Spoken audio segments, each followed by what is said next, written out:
তাহলে বাইরের থেকে করি।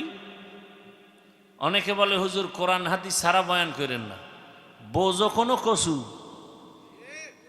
কোরআন হাদিসের ভিতরের বয়ান করলেই তো আমার সুদের বিরুদ্ধে বলতে হবে, ঘুষের বিরুদ্ধে বলতে হবে, চান্দাবাজার ধান্দাবাজের বিরুদ্ধে বলতে হবে, জালেম ডাকাত চোরের বিরুদ্ধে বলতে হবে। আল্লাহকে সাক্ষী রেখে বলো, আল্লাহর কোরআন কি চোরের পক্ষে, ডাকাতের পক্ষে, জালেমের পক্ষে, জেনাকারের পক্ষে, ধর্ষকের পক্ষে, খুনির পক্ষে, সুদখোরের পক্ষে, বেনামাজির পক্ষে? তো কি বুঝাতে চাও? কোরআন হাদিসের বয়ান করেন বলে কি বুঝাতে চাও? সোজা হও, না হয় সোজা করব।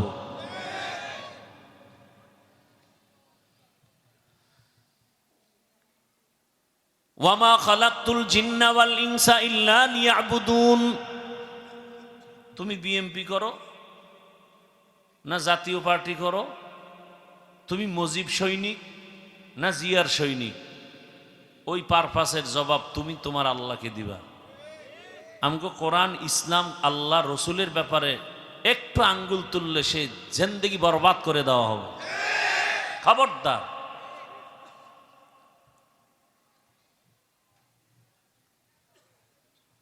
আউযুবিল্লাহ পারে না, বিসমিল্লাহ পারে না, সে যদি কোরআন হাদিস নিয়ে তাফসির করতে যায় তো আউল বাউল ফাউল। টের পাইছেননি? খবর নাই মনে হয় না? খবর আছে? এবার আপনারটাও হিসাব করেন। খবরদার, সব বিষয়ে জীবনটা বিসর্জন দিয়ে দেব। আপনার জুতা টানবো আমি, রেডি, কিন্তু এক বেলায় কোনো ছাড় নেই, সেই জুতা দিয়ে ফিডাম। সেটা হলো আল্লাহর কোরআন রসুল ইসলাম নিয়ে যদি কোনো আউল ফাউল বলো, আর কোনো দেরি নেই, আর কোনো দেরি নেই। খবরদার। নামাজ পড়েন না, কোনো ঝগড়া নেই, বুকে লাগাবো। যদি কোন নামাজ পছন্দ করি না, কোনো ছাড় নেই। নামাজ পড়েন না মুমিন, নামাজ পছন্দ করেন না একথা বললেই বেঈমান। দাড়ি রাখেন না, আপনি মুমিন। যদি বলেন দাড়ি পছন্দ করি না, তাজা বেঈমান। পর্দা করেন না, মনে আশা আছে করবেন, আপনি মুমিন। যদি বলেন পর্দা পছন্দ করি না, সাথে সাথে বেঈমান। কোরআনের রাজনীতি করবেন না, ঝগড়া নাই, আপনি মুমিন।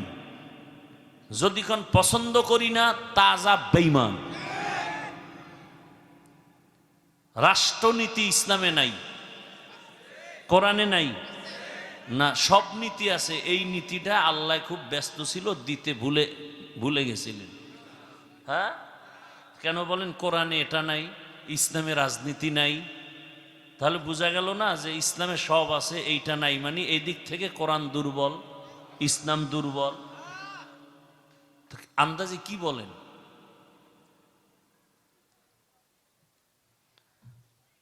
আপনি বিএমপি করেন, আওয়ামী লীগ করেন, আপনি যা করেন, আমরা কি বলছি আপনি কাফের হয়ে গেছেন?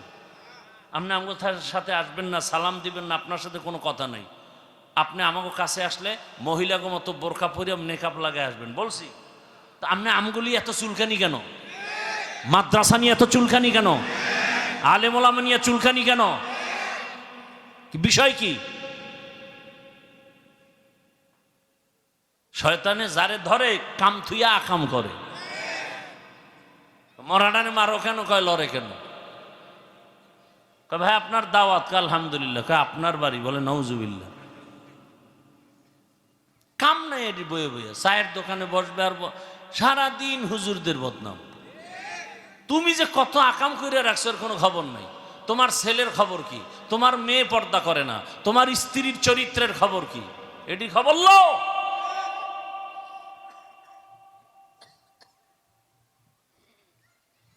আমি তো বয়ান করতেছি, টাকা ছাড়া, খাওন ছাড়া পৃথিবীর একেবারে থার্ড ক্লাসের বিছনায় বয়ে বয়ে মানুষ কথা শুনতেছে।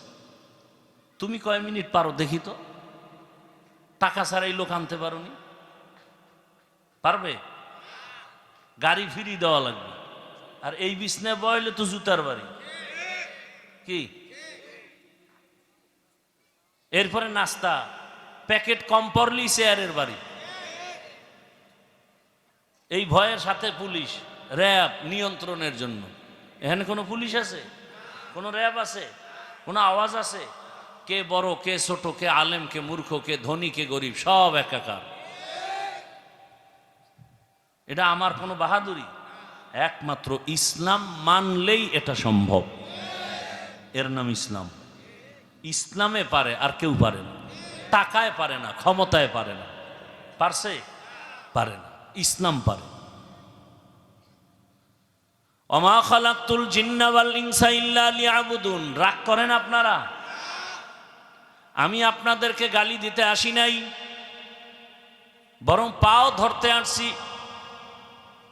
আমি আপনাদেরকে হুজুর বানাইতে আসি নাই, আমি আদর্শ মানুষ বানাবার পরামর্শ দিতে আসছি।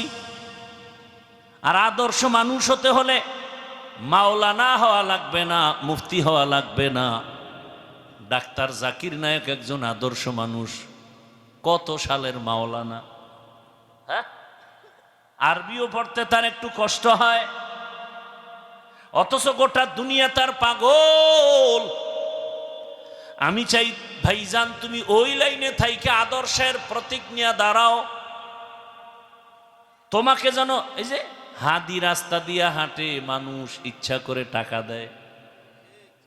আমি বানাই কইতেছি, এই যুবক তোরা যারা দেখছো, অ্যাকাউন্টে টাকা আসতেছে, ও কি বলছে এই টাকা না দিলে ফিডে মাইরে ফেলাম? ওর কোনো পাওয়ার আছিল? কিচ্ছু ছিল না। কোরআনে হাফেজ, এক জায়গায় দাঁড়াইলেই মানুষ এসে এসে টাকা দেয়, 50,000 টাকার বান্ডিল দিয়ে দিছে। আর তুই যুবক টাকার জন্য মায়ের মানি ব্যাগ চুরি করো, বাবার পকেট ছিঁড়ো, এই চুরি শুরু। এই করতে করতে গিয়া দেশের টাকা চুরি করবি ভবিষ্যতে। এই চোর তো এরমই হয়। আমগো দেশের দুই দল চোর, এক দল অভাবী চোর, আর এক দল অভাবী চোর গরিব, স্বভাবীডি ধনী এবং শিক্ষিত, আর অভাবীডি অশিক্ষিত এবং গরিব। বুঝেন না? ইসলাম আসলে অভাবীদের চোর যারা, ওদেরকে অভাব পূরণ করে ওদেরকে সমাধান করে দিবে। স্বভাবীদের যেই চুরি আছে ওদের হাতের কবজা কাটবে আর সব সাইজ হয়ে যাবে। বলবে তো এই দেশে তো হাতওয়ালা কোনো মানুষ থাকবে না। সৌদি আরবে হাত কাটার